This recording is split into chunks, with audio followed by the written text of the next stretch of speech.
Hello, my name is Neil Giwala. I'm the Assistant Director of Structural Heart Interventions at Tucson Medical Center and Pima Heart and Vascular. My case today is TAVR within a degenerated SAPIEN S3 valve in the setting of on-the-table cardiogenic shock and the need for emergent alternative access. So learning objectives today will be to identify options for percutaneous alternative access on the table, and to discuss both antegrade and retrograde axillary protection techniques.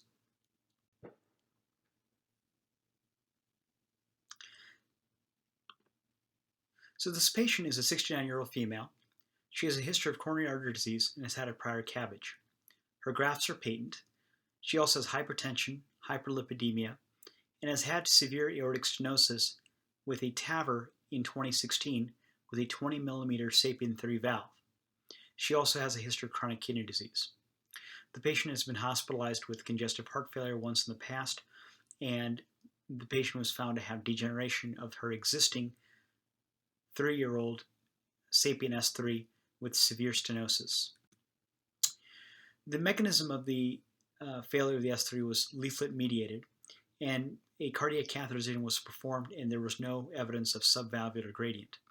Her mean gradient was approximately 86 millimeters of mercury, and a CT scan had demonstrated that the S3 stent frame was nearly fully expanded.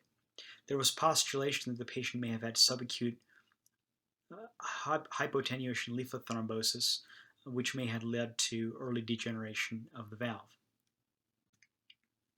We had discussed both supraannular and intraannular valve in valve TAVR. We had elected to go with a repeat 20 millimeter S3 valve for the patient. Repeat CAT scan demonstrated that there was initially adequate femoral access. The left femoral arteries appeared to be better than the right femoral arteries, but there was a mean diameter of approximately 5 to 5.5 millimeters at minimum in the arteries, which was suitable for the Edwards E-sheath. When we brought the patient to for the procedure, she was found to be in mild heart failure and initially was clinically stable when we had met the patient in the pre-cath area. On the table with mild sedation, the patient's blood pressure dropped into the 60s and had increasing vasopressor requirements, period. Micropuncture access was obtained of both femoral arteries, and as you can see here, the left femoral artery with the micropuncture had a only 2 to 3 millimeter mean diameter at best, and the right common femoral artery was nearly completely vasoconstricted. The patient was deemed to be in early cardiogenic shock with femoral vasoconstriction. Given that this was an existing prosthetic valve with a prior TAVR, we did not entertain the idea of a balloon valvuloplasty, but rather with emergent alternative access on the table with emergent valve implantation. So our options for percutaneous valve or alternative access for the valve was either transcaval or transaxillary. And I think both are good options on the table for emergent access. The transcaval does record the advantage to using that method is that you can use your standard transfemoral setup. However, in our case, a workup was not available, and you can do an on-the-table workup in more experienced transcaval centers. However, I was concerned that their femoral access was very small in the event that we needed an ovation stent bailout. As a result, we did look at her axillary artery as well. The advantage to this is that on the table, these are much more streamlined workups. In this particular case, which we'll show you shortly, although the femorals were quite vasoconstricted, we did not see that level of, or that degree of vasoconstriction in the subclavian or axillary arteries. The other advantage to this technique is that the bailout equipment is pretty standard cath lab equipment, such as balloons, covered stents, and Perc clothes that we would typically use for our standard transfemoral access.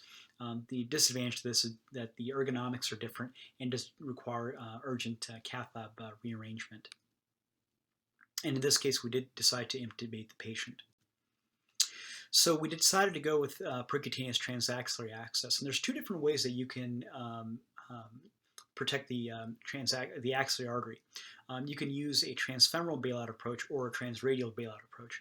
In this case, given that we already had transfemoral access, I elected to use a 7 French shuttle sheath for retrograde integrated protection with a V18 wire and a peripheral balloon.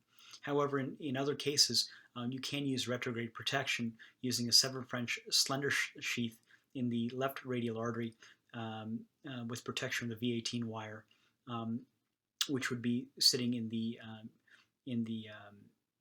descending aorta, and use your standard peripheral balloon for dry closure at the end. So anatomically here, this is an example of a cartoon of a subclavian and axillary artery, and the portion of the axillary artery that you want to access is the second portion. The axillary artery is divided into 3 different segments, but the pectoralis minor muscle is really the border anatomically what defines between the first, second, and third. Ideally, you would like to have a shallow angle to avoid brachial plexus injury. Your goal is to stick the axillary artery lateral to the thoracoacromial branch, but medial to the anterior circumflex humeral artery. As you can see here, this is on the patient's access site. This is completely extrathoracic and is in a compressible zone. So, as I mentioned, micropuncture access is preferred. So first you would take your standard angiogram, ensure that the artery diameter is adequate, and typically you would have that done in non-emergent cases with a CT scan. You would use your landmarks based on the angiogram and use micropuncture access at a very shallow angle, so that way the Perc closes can get to the artery, and also the sheath will not kink as well. You want to avoid the major branches and use standard pre-close techniques. When you're putting in the Edwards sheath, before that you want to have already crossed the valve. So after double pre-closing the artery, you want to put an 8 French sheath and then use your standard catheters to cross the aortic valve. In our case, we decided to use a double curved Lundquist wire and then exchange the 8 French sheath for first dilation with the Edwards sheath, a dilation with the Edwards dilator, and then insert the Edwards sheath. Typically, you want to have the Edwards logo facing down with the seam toward the head and advance the sheath into the ascending aorta. Given the distance between the tip of the dilator and the tip of the sheath, the dilator may traverse the valve, which is okay if it's only slightly, but you want to ideally position the sheath into the ascending aorta. Your valve alignment ideally would be in the ascending aorta, and you can see here the tip of our sheath is in the mid-ascending aorta. You want to find a straight segment to avoid balloon injury to the balloon from alignment of the valve, and typically you need a straight segment for this. Sometimes you do have to go nearly to the valve and then unsheath the valve itself to be able to align that appropriately. After that is done, then you can align the valve to the top of the existing sapien. In this particular case, we took a 20S3 and deployed a nominal pressure. We aligned at the top of the frame. The post pressure peak to peak was about 2 millimeters of mercury with no evidence of aortic insufficiency and final angio. Now at this point, removal of the sheath is the most important thing. So once you remove the valve delivery system, you do want to leave the initially the wire in place. Your V18 wire is already across the axillary artery, and you do want to use a dry closure technique. In our case, we used a 8x40 Armada balloon to tampen out the artery, and at that point we removed the sheath, cinched the Perc closes down, and then removed the the stiff wire. We did have VBX stents on standby in the setting of a perforation that we could not contain. We did not have to use that. In this case, we did have no evidence of extravasation on our final angiogram.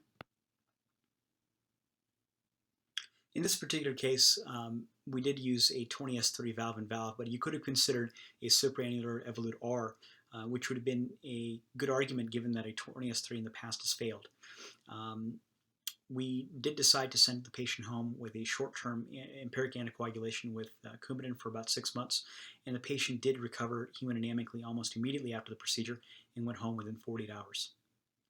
This concludes my presentation. Thank you very much.